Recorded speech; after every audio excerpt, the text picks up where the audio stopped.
سورہ بقرہ آیت نمبر 158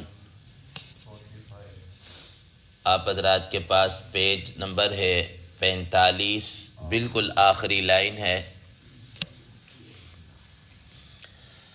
اعوذ باللہ من الشیطان الرجیم، بسم اللہ الرحمن الرحیم۔ ان الصفا والمروة من شعائر اللہ فمن حج البيت أو اعتمر فلا جناح عليه أن يطوف بهما ومن تطوع خيرا فإن الله شاكر عليم۔ صدق الله العظيم۔ اللهم صل على محمد النبي الأمي وعلى آله وسلم تسليما كثيرا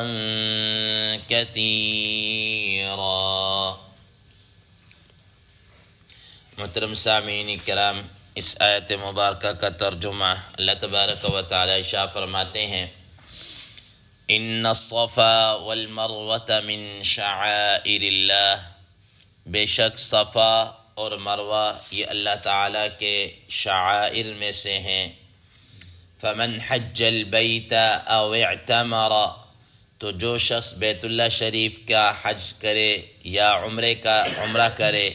فلا جناح علیہ، تو اس پر کوئی حرج نہیں ہے، ان یطوف بہما، کہ وہ ان دونوں کا طواف کرے۔ ومن تطوع خیرا، اور جو شخص کوئی بھی نیکی کا کام کرتا ہے یا کرے، فإن اللہ شاکر علیم،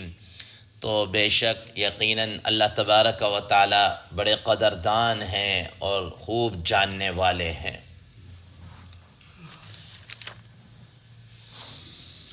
محترم سامعین کرام، ما قبل کی آیات کے اندر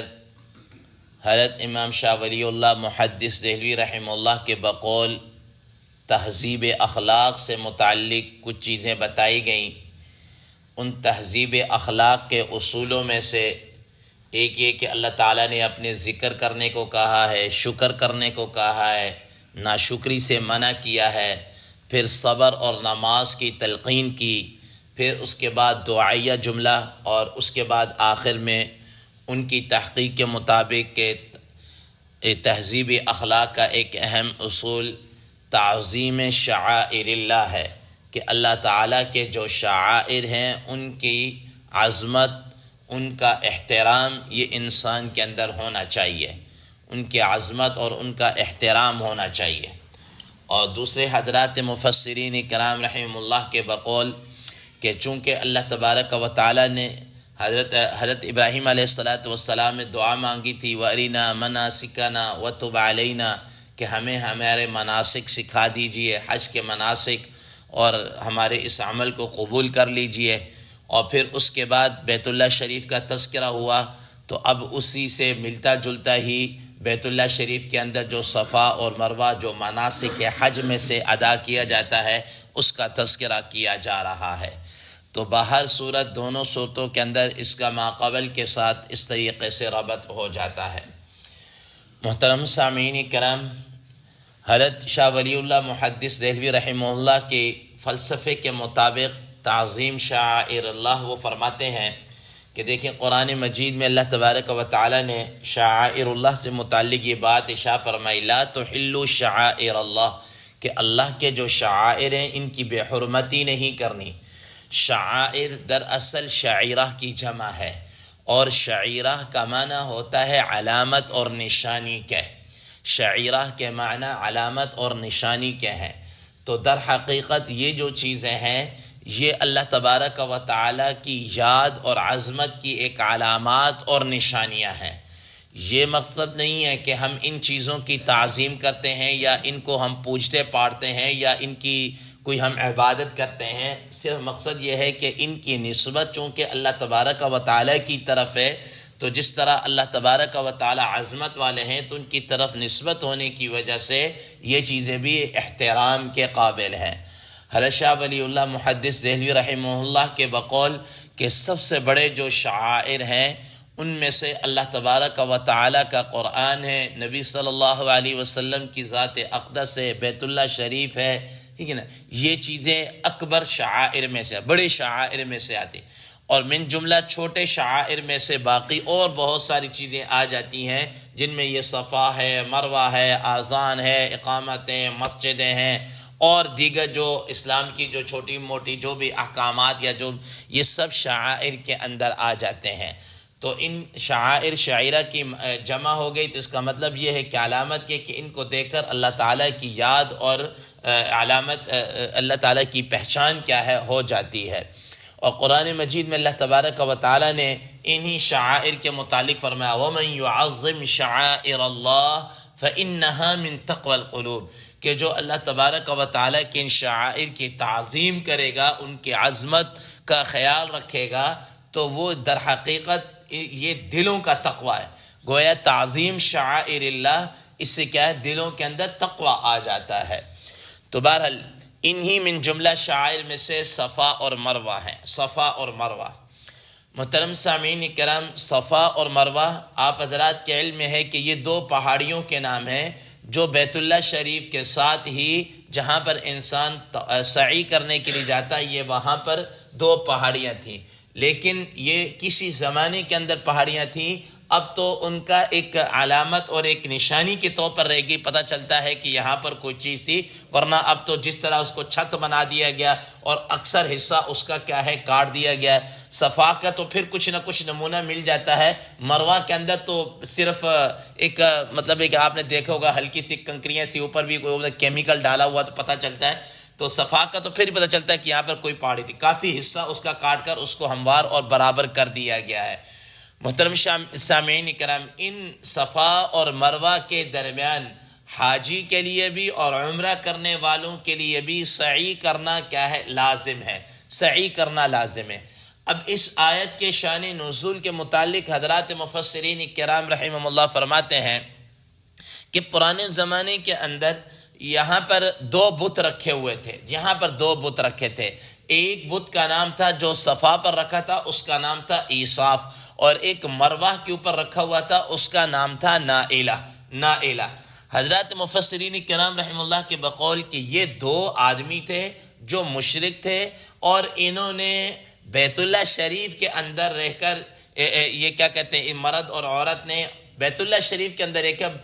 بدکاری کا ارتکاب کیا، گویا زنا کا ارتکاب کیا. تو اللہ تبارک و تعالیٰ کی طرف سے پکڑ میں عذاب میں ان کے یہ جسم بت بن گئے، اور پھر لوگوں نے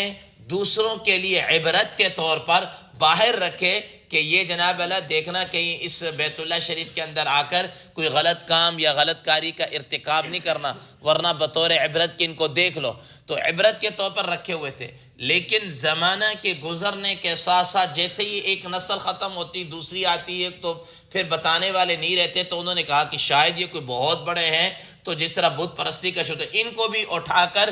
وہاں پر صفا اور مروہ کے اوپر رکھ دیا گیا. تو پھر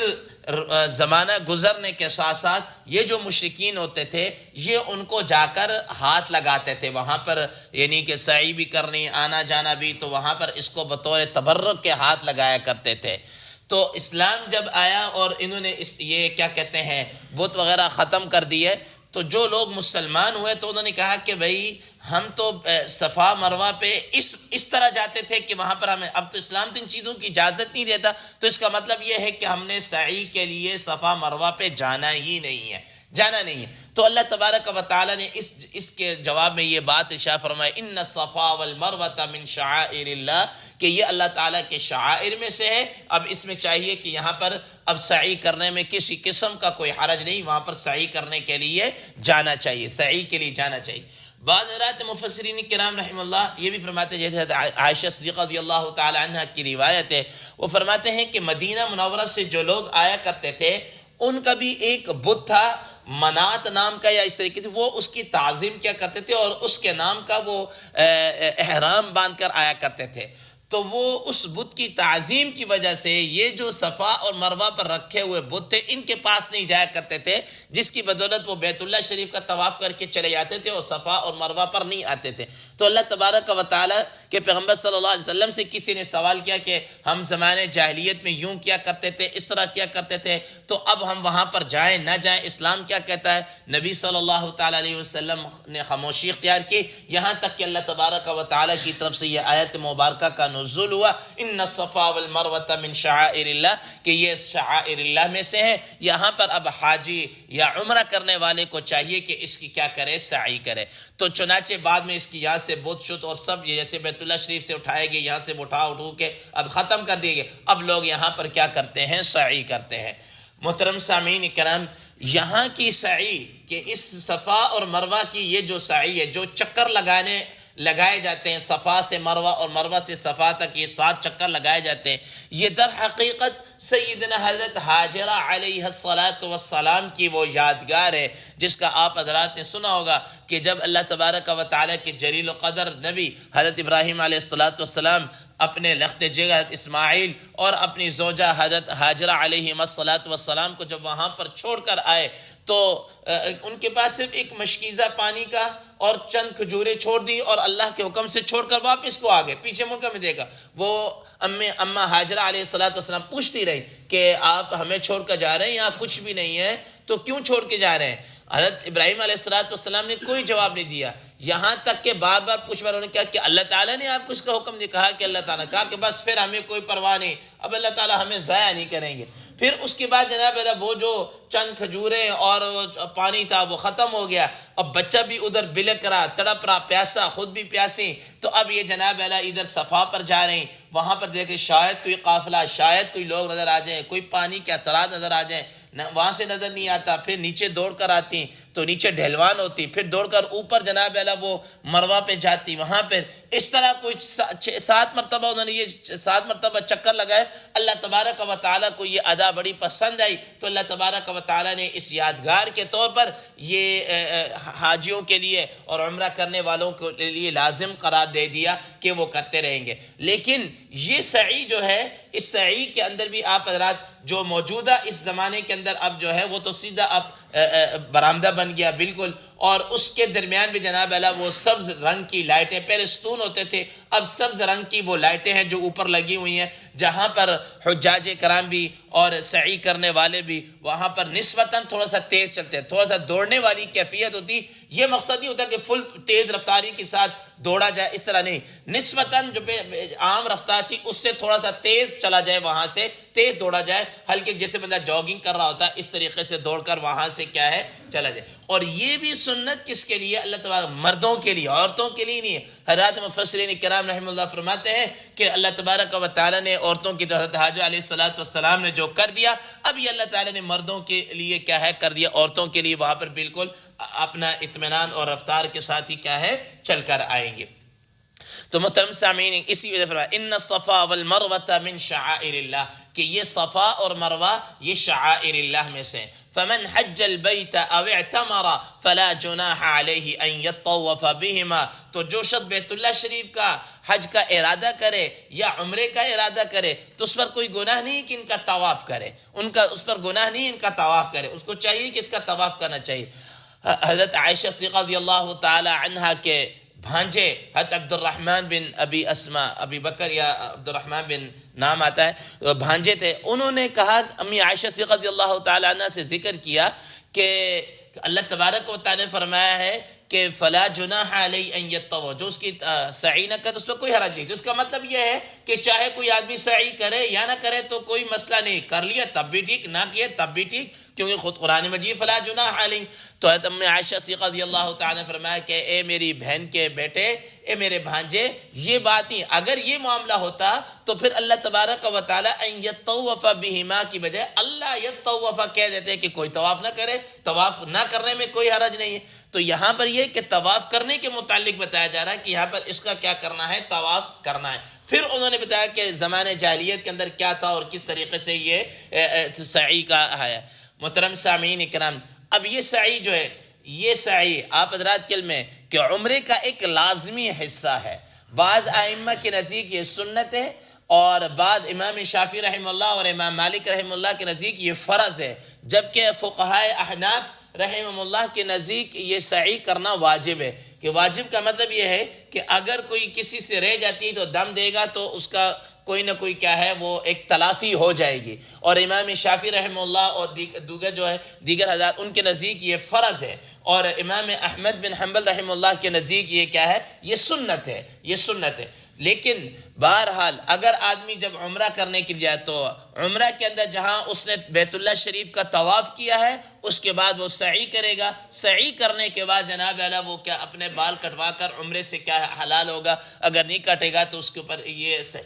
سعی نہیں کرے گا تو اس کے اوپر کیا ہے، دم ہے. اسی طرح حج کے اندر بھی آپ حضرات کے علم میں ہے کہ حج کرنے والے، حج کی بہت ساری قسمیں. عموماً ہمارے ہاں سے جو حج کیا جاتا ہے، عموماً پاکستانی جو حج تمتع اکثر کرتے ہیں، اکثر تو حج تمتع کرنے والے جب آپ حضرات کے علم میں ہے کہ ادھر جب شیطان کو کنکریاں مار کے پہلے دن کنکریاں مار کر آتے ہیں، قربانی کرتے ہیں، تو وہاں پر آ کر جناب انہوں نے بیت اللہ شریف کا طواف کر، جس کو جو حج کا اہم رکن ہے، ٹھیک ہے، جو حج کا اہم رکن وہ طواف کرتے ہیں. اور طواف کرنے کے بعد پھر اس حج کی کیا ہے سعی کی جاتی ہے، وہ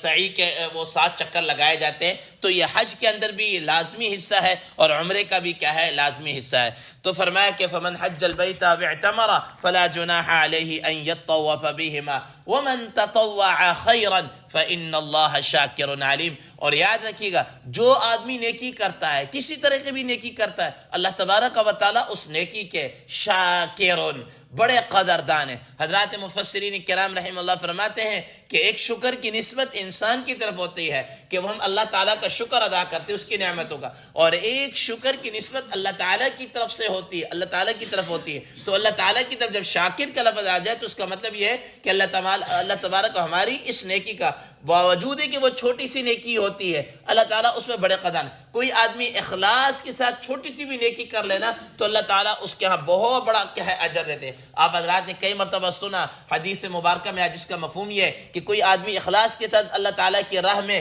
کوئی تھوڑا سا صدقہ دیتا ہے تو اللہ تبارک و تعالیٰ اس کو بڑھاتے رہتے ہیں، پالتے رہتے ہیں. فرمایا کہ جیسے تم اپنے جانور کا بچہ پال کے بڑا کرتے ہو نا، ویسے اللہ تبارک و تعالیٰ اس کو بڑھاتے رہتے ہیں، پالتے رہتے ہیں، یہاں تک کہ وہ کھجور کی گٹلی کے برابر دیا ہوا وہ احد پہاڑ کے برابر اللہ تعالیٰ اس کو بڑھا چڑھا کر اس کو کیا دیتے ہیں، ثواب دیتے ہیں. تو یہ کیا ہے، فإن اللہ شاکر علیم، یہ اللہ تعالیٰ بڑے ہی کیا ہے قدردان ہے. یہ تھوڑی قدر ہے ہم اس کی، جیسے اس کی عبادت کا حق ہے، اس کی عبادت کا حق تو بڑے دور کی بات ہے، اس کے قریب ہی نہیں. بس ہم تو، ہماری تو عبادت کی صورت بھی نہیں ہے، عبادت تو بڑی دور کی بات ہے، ہماری تو عبادت کی صورت بھی نہیں، کی تشبیہ ہے، لیکن اس کے باوجود اللہ تبارک و تعالیٰ اس کو قبول کر لیتے ہیں اور اس پر ثواب اور بدلہ بھی کیا ہے، جنت کی شکل میں، اپنی رضا کی شکل میں کیا عطا کر. تو یہ کیا ہے، فإن اللہ شاکر علیم، کہ وہ اللہ تبارک و تعالیٰ بڑے قدردان ہیں اور خوب جاننے والے بھی ہیں کہ اس آدمی نے جو نیکی کی، کیا نیکی کر کے ایسی نیکی کی کہ دائیں ہاتھ دیا بائیں کو پتہ نہیں چلا، یا اس سے نیکی کر کے اپنا ڈنڈورا پٹوایا ہے کہ بھائی میں نے یہ بھی کیا، میں تو یہ بھی کرتا ہوں، میں ایسا بھی کرتا ہوں. تو فرمایا اللہ تعالیٰ اس چیز کو بھی کیا ہے، خوب جاننے والے ہیں. اللہ تبارک و تعالیٰ سے دعا ہے اللہ تبارک و تعالیٰ ہمیں ان چیزوں پر عمل کرنے کی توفیق عطا فرمائے. وآخر دعوانا ان الحمد للہ رب العالمین.